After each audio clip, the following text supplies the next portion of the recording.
All right, let's dive right in. Today, we're looking at a puzzle coming out of the Indian state of Meghalaya, and it all boils down to a super simple, totally modern question about public money. And here it is, the big question at the heart of all this. I mean, think about it. We live in a world where you can get minute-by-minute updates on just about anything, right? So why does all that transparency just disappear when it comes to something as huge as the money our own government owes? This really just lays it all out, doesn't it? On the one hand, you order a pizza and you get a live map, an estimated time of arrival, you know exactly where it is. But on the other hand, for the state's debt, which, let's be clear, is our money, you get, well, pretty much a black box. No real-time total, no clue what the interest is looking like, zip.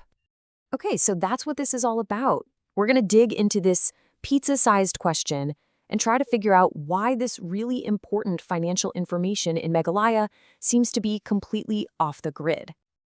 And look, let's be super clear here. This isn't a case of the government just being, not online. They've got fancy websites, they're all over social media with their announcements. Their online game is strong. What specifically, and kind of strangely, missing is this one simple tool for us to see the money.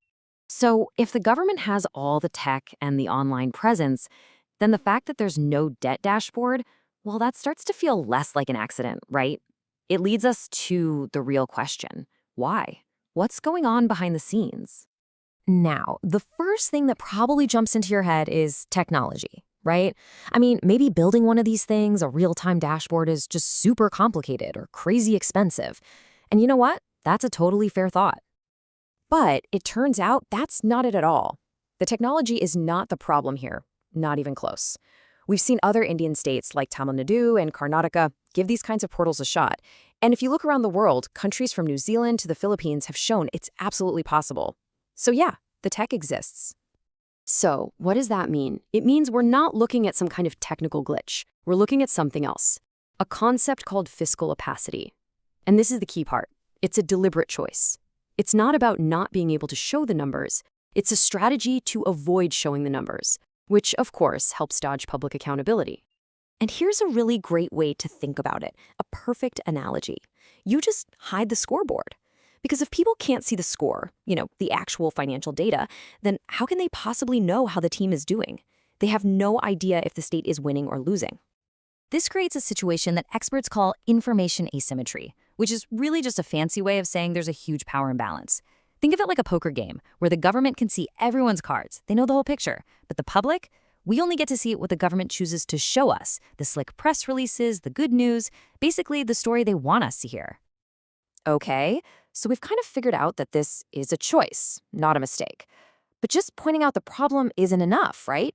So what would an actual, real solution even look like? And this isn't just some vague pie-in-the-sky idea. There's actually a pretty clear blueprint for what a dashboard like this should have. We're talking about the big stuff. Total outstanding debt. Debt is a chunk of the state's economy. How much is being paid in interest each month? And all of it updated regularly, like monthly. This is the bare minimum for citizens to actually keep an eye on things. Which brings us to the final piece of the puzzle. And honestly, it's the most important one. We figured out it's not a technology problem. It's not about whether they can do it. It all comes down to something much simpler: will. And this really gets to the core of it with a simple, logical question. If a government's finances are in great shape and everything is being managed well, why would you be afraid to show the numbers? I mean, wouldn't you want to brag about it? What could you possibly be trying to hide? And here's the final point that just drives it all home. The government in Meghalaya can track the GPS location of every single one of its vehicles, every car, every truck. So if they can track vehicles, they can absolutely track every rupee of public debt. The ability is there, no question, which means not doing it is a choice. So in the end, it all boils down to one last question. And this one isn't for the government, it's for everybody else. We know they can do this. We know the transparency is possible. The real question is, will the people demand it? And that's where we'll leave it for today.